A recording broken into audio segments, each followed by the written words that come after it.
Welcome back. So, just before we went for our break, which verse were we studying? 16. Okay, verse 16. So, he says, um, why does God save sinners? There's a pattern for those who are going to believe on Him. Okay, so God uh, wants others to see what He has been doing or working in and through our lives, and others can see and know that He can save them and rescue them as well.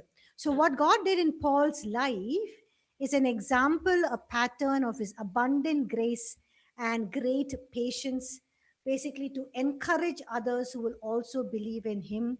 And Paul, when he says this, he's so much in praise of what God has done in his life. He just breaks out in praise to God. Okay, so Paul praises God who saved him. Verse 17, what does he say?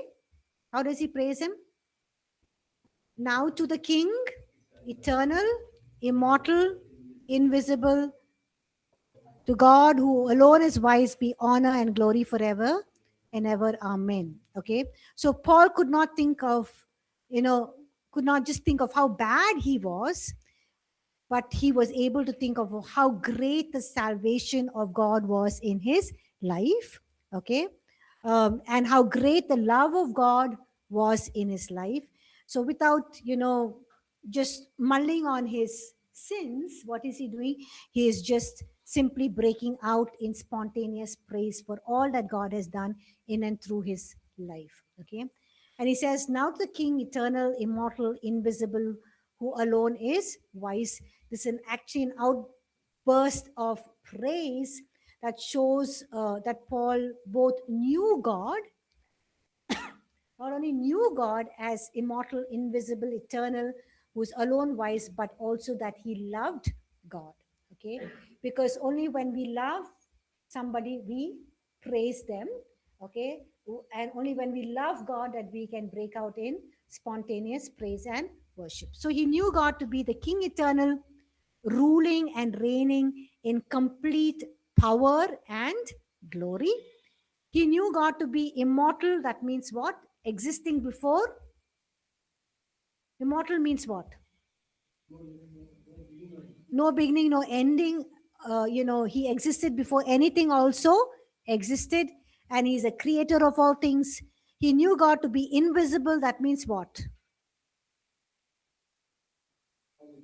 Somebody that we cannot know completely, okay, or we cannot completely figure out God in our minds or know all of his secrets. And he says he knew God alone is wise, that this is a God, who is wise, that he is God and that we are not God. We don't know everything, right?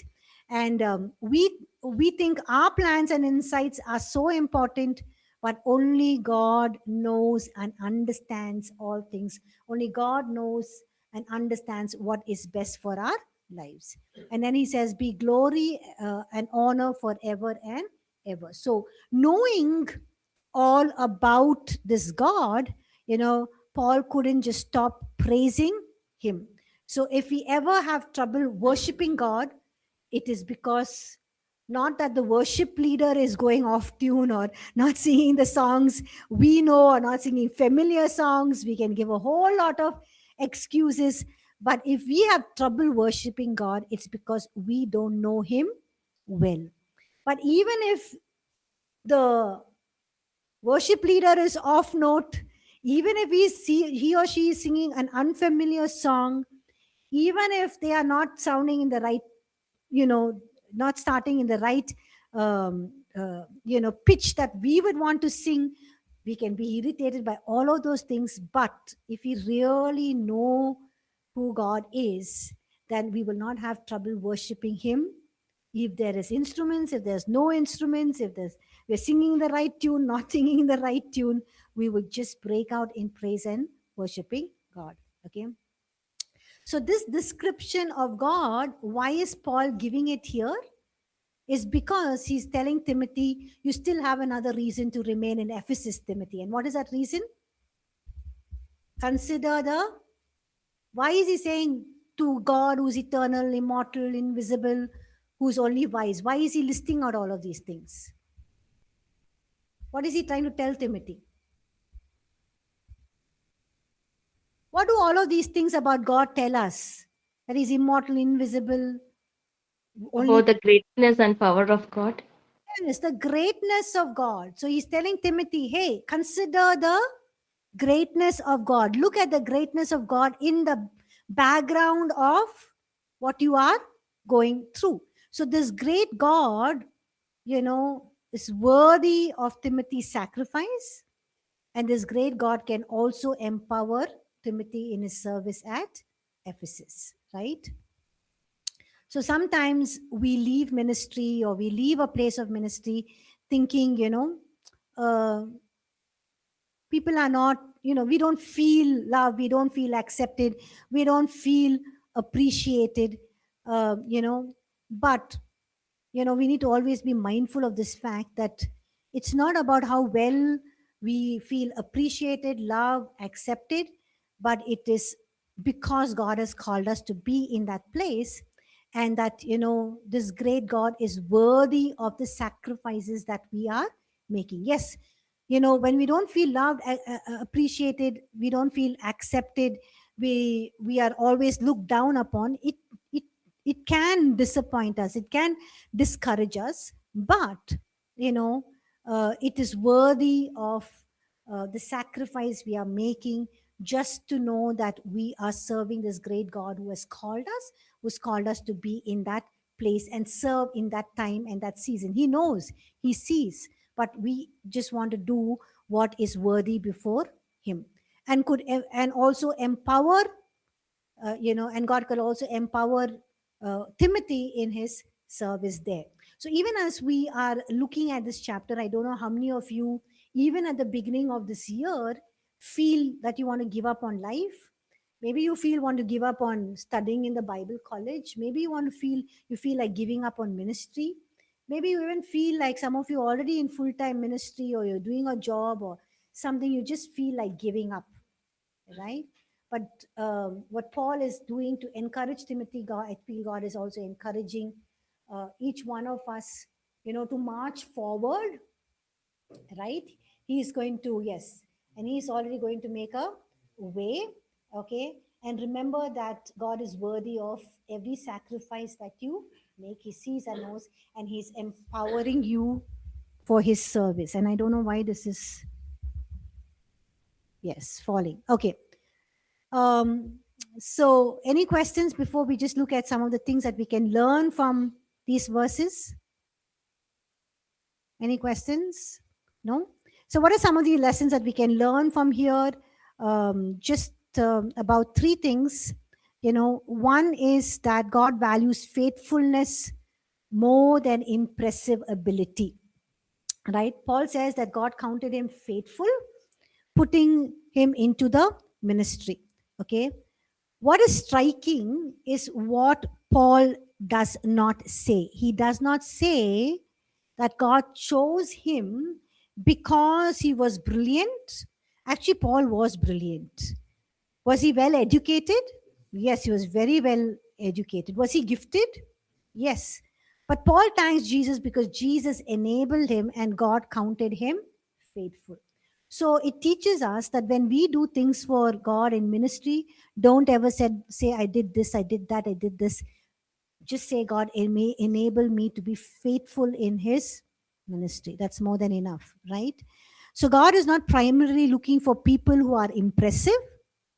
The world might be looking, but God is not looking for people who are impressive, but for people who are dependable, people who are faithful, people who are committed. Okay. So in ministry today, it's easy to think that the effectiveness comes from personality, comes from communication skills or visibility. Yes, all of this is important. I'm not saying it's not important, but Paul reminds us that ministry begins with faithfulness in obedience, in integrity, and in perseverance and endurance. Okay. Now, faithfulness is not dramatic. It's not showing up, obeying God, and serving where He. Sorry, it is not dramatic, but it is showing up, it is obeying God, it is serving where He places us, even when nobody is appreciating, applauding, encouraging. You just have to serve. You just have to show up. You just have to obey. You just have to serve. Okay. Um, so some of you as students, you feel that you need to still wait. You feel that you're not ready. You feel you're not qualified, but God to do God's ministry. But God often entrusts greater responsibility to those who are faithful in small things, in unseen obedience. So God is still watching you today, how you're using your time, how you're using the resources that you are receiving here in Bible college, how you're being obedient, how you're being disciplined. He's observing you. Just like that 5 talents, right? It was just given five, he was given just 5 talents.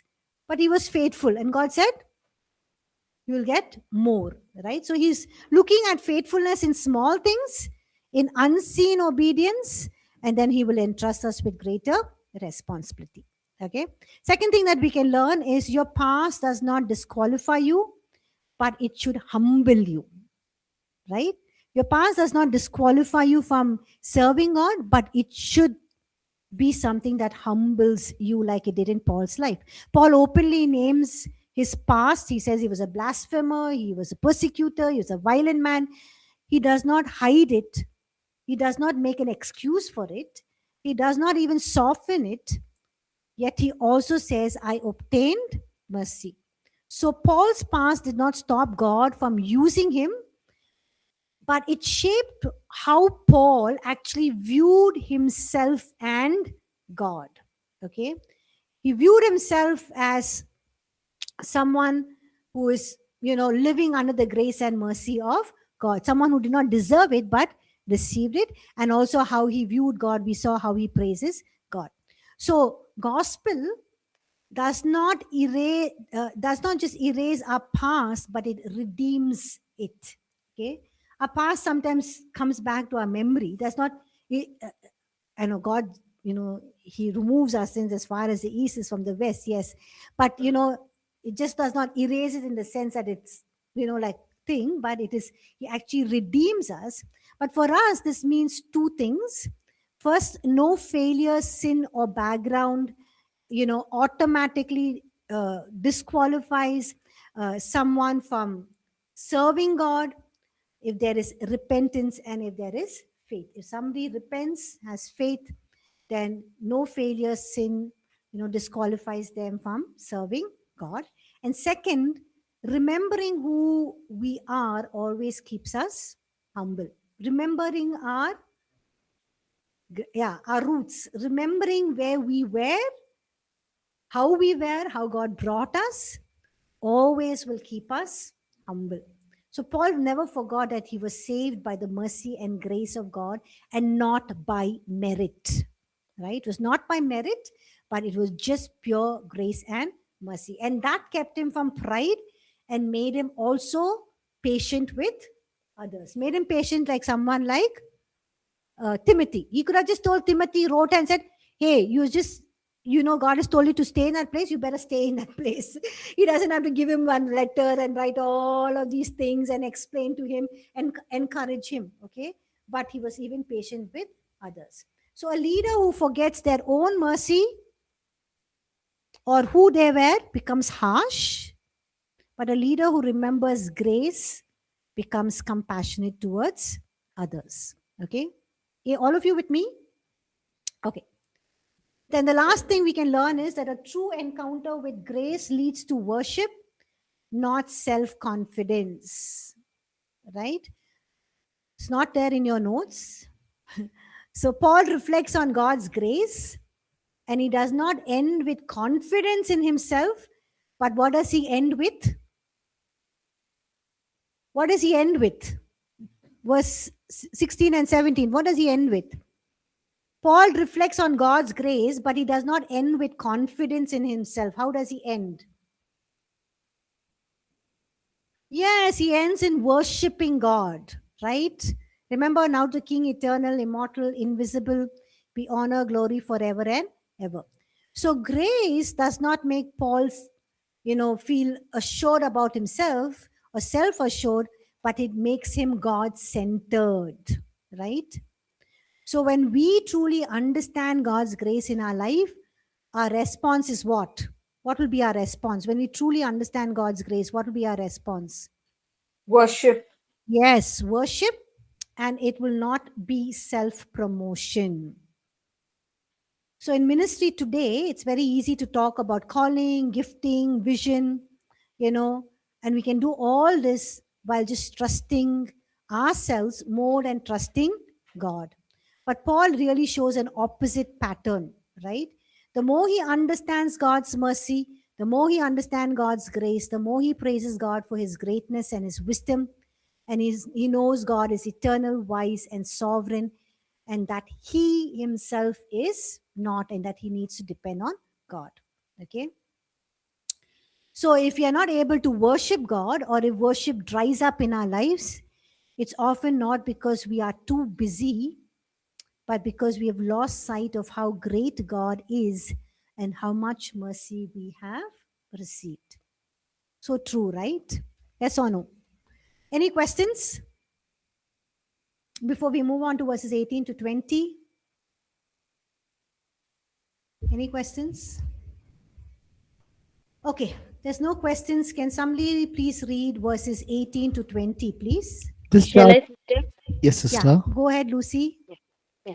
This charge I commit to you, son Timothy, according to the prophecies previously made concerning you, that by them you may wage the good warfare, having faith and a good conscience, which some having rejected concerning the faith have suffered shipwreck, of whom are Hymenaeus and Alexander, whom I delivered to Satan, that they may learn not to blaspheme.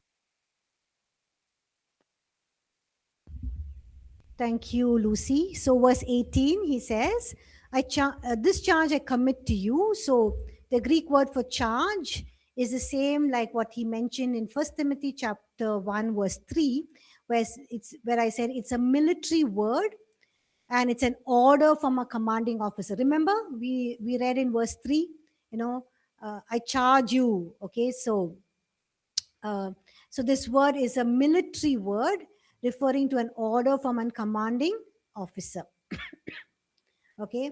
Now God had spoken to Timothy, through others and through the gift of prophecy. And Paul wanted Timothy to consider what the Holy Spirit has already spoken to him through others in the past. And he wants him to receive that courage to remain in Ephesus, through the prophecies that he has received. Okay. So these words of prophecy, may have been a description of Paul's future ministry. It may also have been a warning. The prophecies could also have been a warning against Timothy being timid in his work for God. Whatever it was, God wanted Timothy to draw strength from the prophecies that he has received in his present difficult situation. So Paul refers to these prophecies again later on in his letter in chapter 4, verse 14, and in 2 Timothy chapter 1, verse 6. And, in chapter 4, verse 14, he tells Timothy, do not neglect the gift that is in you, which was given to you by prophecy with the laying on of hands of the eldership. Okay. And 2 Timothy verse 1, verse 6, he says, for this reason I remind you to fan into flames the gift of God which is in you to the laying on of hands. Okay. So he's reminding him why he needs to stay in Ephesus because of the prophecies that he's received, and it could be regarding his ministry. And he says, by them you may wage the good warfare. Okay. So the focus here is not the prophetic word that Timothy heard in the past. The focus is on the battle that is right in front of him now, okay, where he has to wage the good warfare. That is, he has to fight the good fight, okay. So Timothy had a ministry, a job, a calling, a commitment in front of him. And it was going to be not easy for him. It was going to be a battle, right? It wasn't going to be comfortable, carefree, easy, but he had to approach this commitment, this ministry, this calling that Paul left him to be or to do in Ephesus as a soldier that approaches battle. When a soldier approaches battle, what will he do? Do not think of running away. There might be some of them, and most of them don't. They think of engaging in the war, how best they can do to win the, what best they can do to win the battle. They take the battle head on, right? So this gave Timothy still another reason to remain in Ephesus, that he should sense a responsibility to stay where he felt like leaving, because, you know, he's he was like a soldier in battle who could not leave his post, who cannot leave the battlefield, but just engage in battle. Okay. So also some of us in ministry, some of us are going through difficulties in life, or hardships, so there's some challenges, some struggle, we just want to give up, but we can't, because we are soldiers of God. We are called to be there. The battle might be thick, the battle might be difficult, but God gives us the strength, and he does not want us to run away from the battlefield or desert the post that we have been given. Okay. And then verse 19, look at verse 19. He says, verse 19, he gives them the tools for the warfare. What are the tools for the warfare? Verse 19, faith and a good conscience, right? Saying, having faith and a good conscience, which some have rejected concerning the faith and have suffered shipwreck. Okay. So when fighting the battle for the Lord, or any battle that we are fighting, what is essential for us? Faith and a good conscience. These two protect us from the spiritual attacks of doubt and condemnation. Okay. So if we do away with a good conscience, that means do things that my conscience says is wrong, then what will happen? It will shipwreck my faith. Shipwreck means what? Destroy my own faith. Okay. You know what is shipwreck, right? Just basically ruin the entire ship, and all that is left of the ship is just remains, and there's nothing you can do if you are in the middle of the water. When the ship is shipwrecked, there's nothing that you can do. Okay, so it is like totally your faith is destroyed, totally dismantled, fallen apart. Okay, so he had to have a good conscience. Why? Because the enemy would attack him, and if Timothy had not conducted himself right, was living with a wrong conscience, doing things that are wrong, then it will be a good reason all the more for the enemy to attack him. Okay, so a good conscience is connected with good conduct or good character. Okay, and Paul is telling Timothy, you need to have a good conscience, because if you don't, it's going to shipwreck your faith. And it has happened in some people's life. And he names those two people, Hymenaeus and Alexander.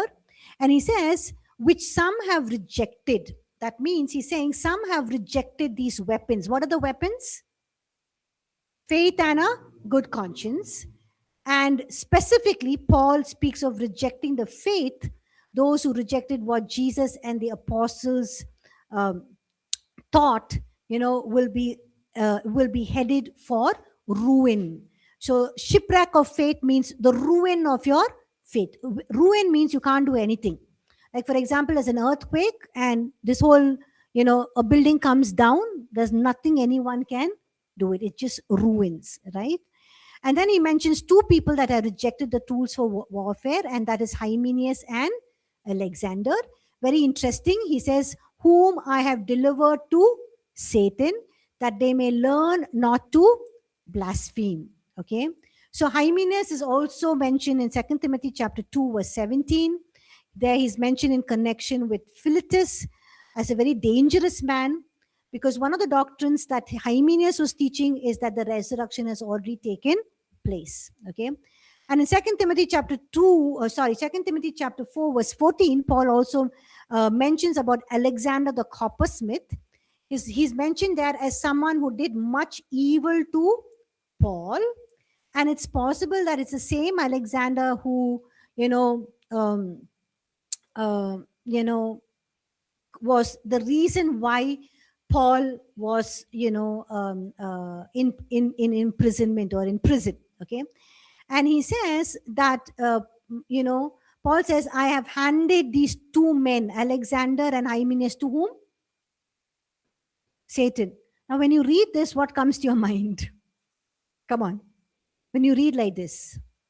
That man has power to deliver another person to Satan. Okay. What else comes to your mind? Just left them off. Just let them off. Okay. What comes to your mind? How can Paul deliver somebody to Satan?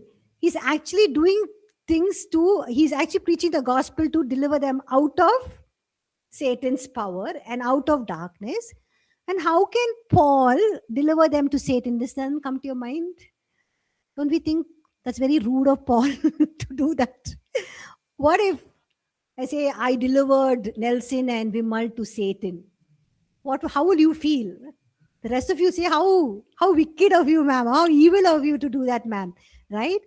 So what do we understand by, when Paul says, I have delivered them to Satan? Yes, Warren?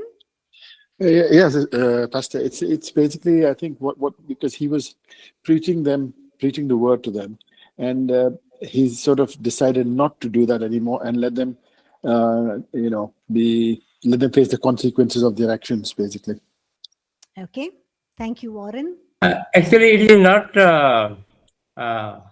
by Paul himself. He is saying it is by only with the grace of the Lord Jesus Christ. He is saying like this. Okay, he's saying this by the grace of the Lord Jesus Christ. Okay.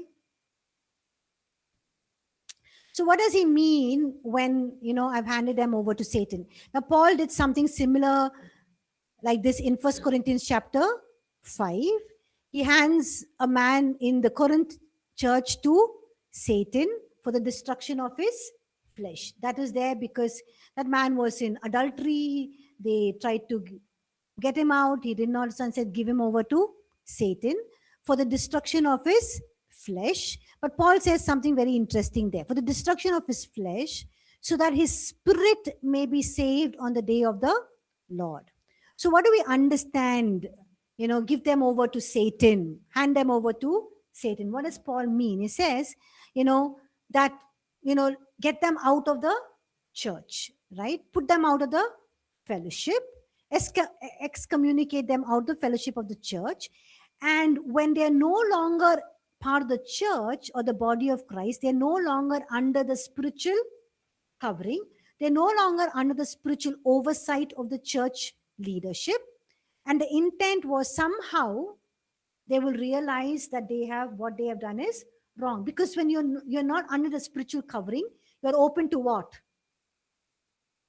Satan. You're open to Satan, to the world, to the elements of this world. They can all come and attack you. You can go through problems and difficulties. And somewhere when we go through problems and difficulties, what does it make us aware of? What have I done wrong that this is happening in my life? So, it will encounter them and they would most probably repent, like it happened in the church at first, the person who they excommunicated from the church at Corinth. Later on, Paul talks about him and, says how he's been part of the church now and how he's growing. Okay. So, it is basically putting them out of the church so that, they are into the world, which is the devil's domain. And this punishment was, removal of protection so that they can be inflicted by evil. And then, they can understand God's grace and mercy. They can repent and come back. The only reason that he's doing it is so that they can understand their mistake and they can repent and they can come back. Okay. So in this, Paul gave Timothy one more reason to remain in Ephesus, that he should not do this also because, not everyone else does it. That means everyone else is leaving the faith, but you should also not leave your post. You should also not do the same. And he's saying that you need to remain faithful to the end, you know. And this also teaches us that we should also not give up, right? So that is how he's basically encouraging young Timothy to stay back at Ephesus. So how beautifully Paul enlists all of these things, teaching him, just to stay at Ephesus. And this is something that a model that we can use as well, for yourself. Okay. Sit and think about, everything that God has done, his grace, his mercy, his greatness, his goodness, that many people have left the faith. God is looking up to you. So you can look at all of those things, and that will give you encouragement and strength. Or if you're working with people who are discouraged, want to give up, you can also use this model. Yes? Any questions before we move on to chapter 2? Mike, please. It says, Timothy, my child, in accordance with the prophecies previously made about you, that by them you may wage the good warfare. Prophecies about the problems he's going to face, kind of that he's telling. I said the words of prophecy might have been description of Timothy's future ministry. Yes, ma'am. Okay. It may be a warning that, he should not be timid when he's serving God. Whatever it is. Okay. I think Paul knew it, Timothy knew it. So he's just reminding him and asking him to draw strength in his present difficulty. So sometimes when we go through problems and challenges and difficulties in our life, what can pull us out of it? It's all of these things, right? It's the greatness of God. It's the goodness of God. It's the grace and mercy of God in our lives. You can say, hey, when God has been gracious and merciful in my life in that situation, and he's brought me through, he can even do it now. And also if there's been prophecies that are spoken about, or it's promises of God that God has actually given to you, all those things can really help you to overcome your difficulties and your challenges, right? And the word of God, of course. Yeah. And of course, our faith and our good conscience. Anything else? Any questions? We'll move on to chapter 2. Okay, so can somebody please read chapter 2, verses 1 to 4, please? Can I read, sister? Sure, please. Thank you. Therefore, I exhort first of all that supplications, prayers, intercessions, and giving of thanks be made for all men, for kings and all who are in authority, that we may lead a quiet and peaceful life in all goodness and reverence. Yeah, go ahead. Go ahead till verse For this 4. For this is good and acceptable in the sight of God our Savior, who desires all men to be saved and to come to the knowledge of the truth. Amen. Thank you. So he's saying here, first of all, therefore exhort, first of all. So basically, Paul is continuing from what he mentioned last. And what he mentioned last is about Hymenaeus and Alexander going away from the faith. So Paul is saying, in the light of people going away from the faith, the first thing, I want you to do, Timothy, is to what? What does he want him to do? Pray. Pray. Yes. What I want you to do is pray. Because people are not maintaining a good conscience. So it is indicating the importance of prayer. Okay. Now all of these supplications, prayer, intercession, all have to do with praying and are different parts of prayer. Okay. So what is supplications? Okay. Requests, petitions, It's just basically petitions, requests made for mercy and protection. You know, basically you're begging and pleading for somebody. Okay. What is prayers?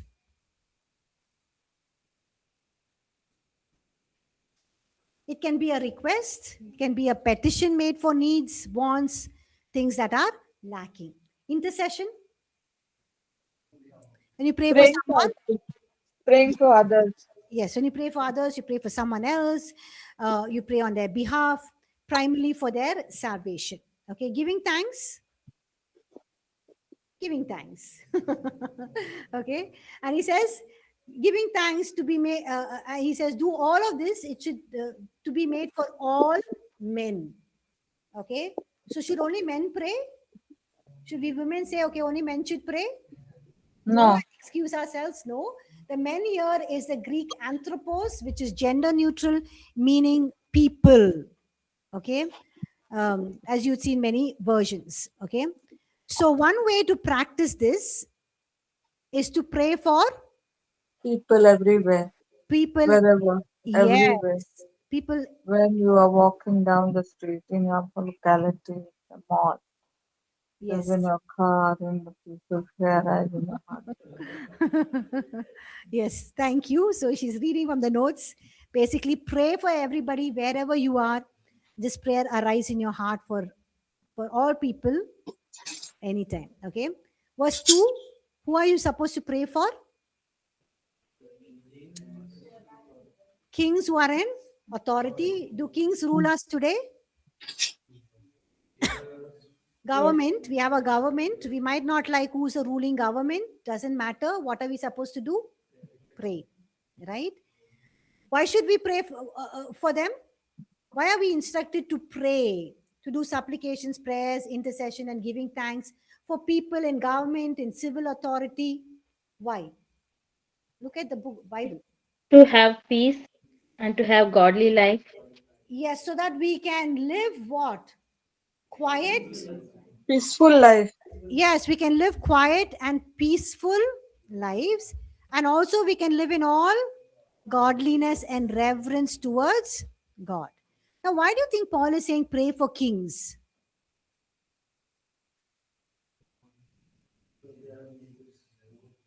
Yeah, the people who are ruling them was kings.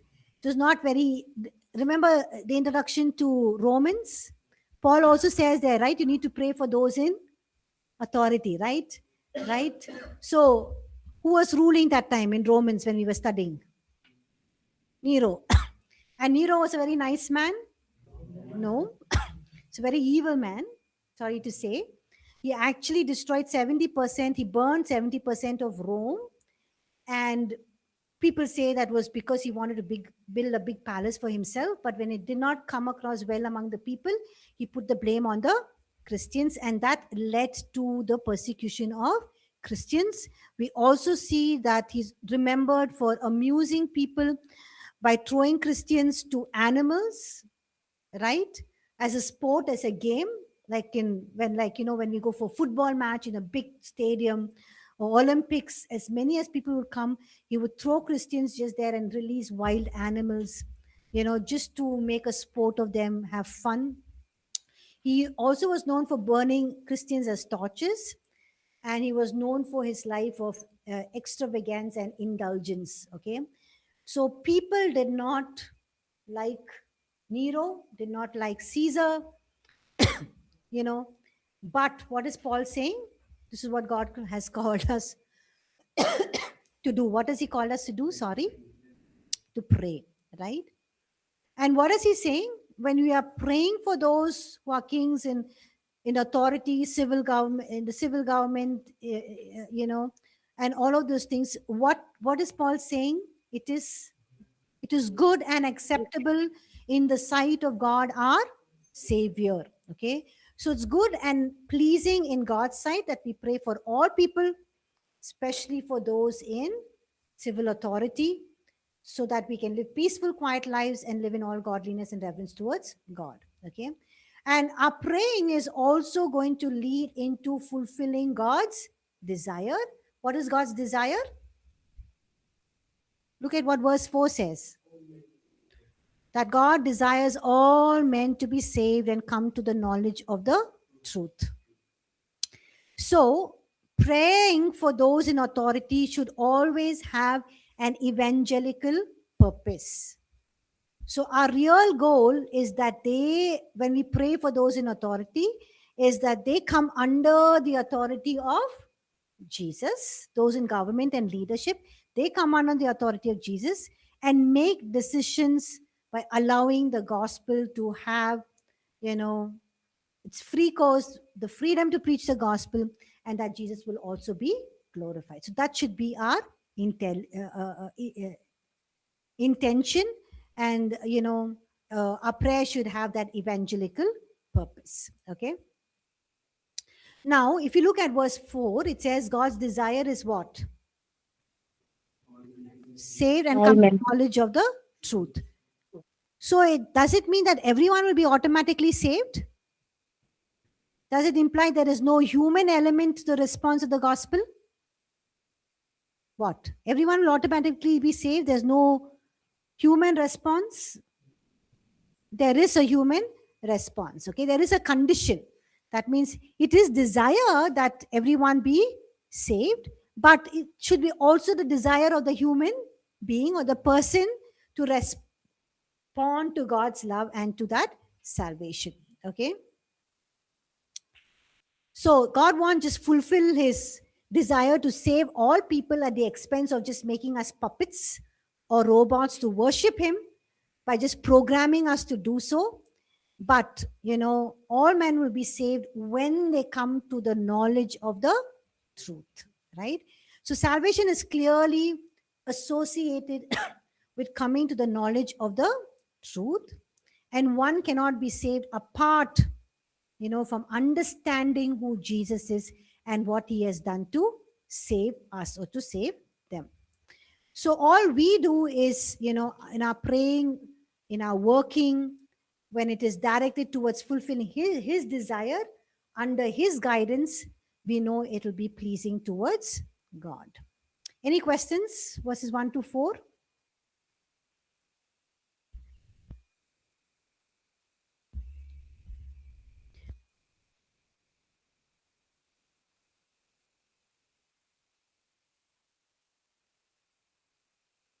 There are no questions. We'll move on to verses 5 to 7. So can somebody please read verses 5 to 7, please? For there is one God and one mediator between God and men, the man Christ Jesus, who gave himself a ransom for all, to be testified in due time, for which I was appointed a preacher and an apostle. I am speaking the truth in Christ and not lying, a teacher of the Gentiles in faith and truth. Amen. So, this is one place in the Bible that mentions that we have what? One God. One mediator. Yes, One one mediator. mediator between God and man. And who is that? Very clearly says Jesus Christ. And salvation is only through whom? Yes. He's the only one who gave himself as a ransom for all. Okay. That means he's the only one who paid the price for our redemption, our liberation, releasing us as slaves of sin, Satan, and death. And he gave us life. Okay. So he is the only one who has paid the redemption for all lives. Okay. So every person can live in freedom since the price has been paid, and the devil can no longer hold us as slaves because Jesus has offered himself as a ransom to the Father, so that now Satan has no legal claims over any individual. Everything has been cancelled. It has been terminated, and Satan has no more claims over our lives. And what are we to do? We have to pray this into effect. Okay. Not only pray, but also announce. That means preach this news so that people will come to know this truth and embrace Jesus and be saved. So we don't just say, hallelujah, praise the Lord, I have been ransomed, I have been saved, I've got a ticket to heaven. Okay, I'm going there.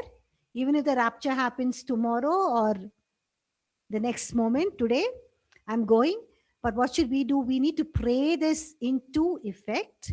And we also have to preach this news so that people will come to know this truth and embrace Jesus and be saved. Okay. And Paul says in verse 7, for which I have appointed a preacher and an apostle. I'm speaking the truth in Christ and not lying, a teacher to the Gentiles in faith and truth. So who was Paul? Apostle?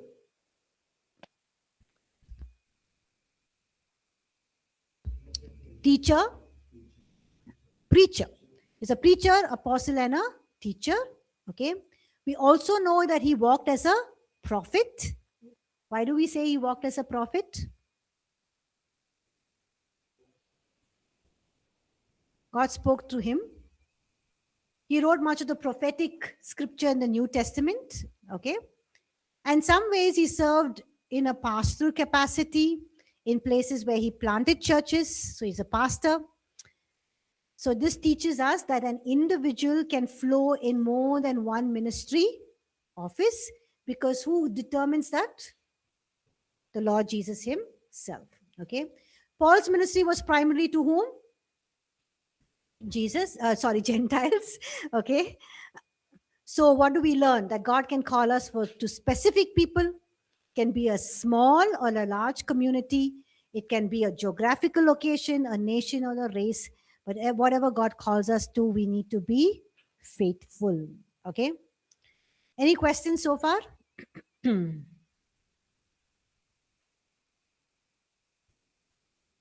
Any questions?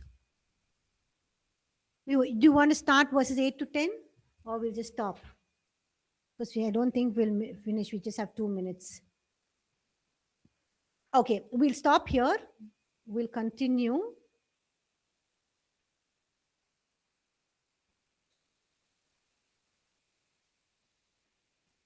Okay, any questions before we move on?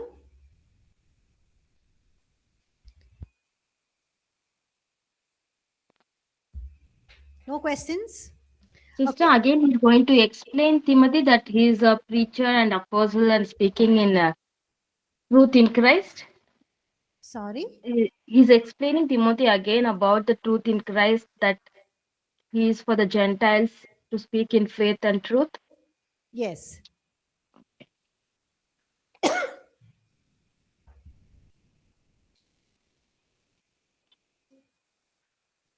Any other questions?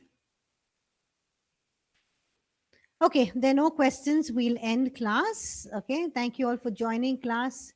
I'll see you next week. Thank you.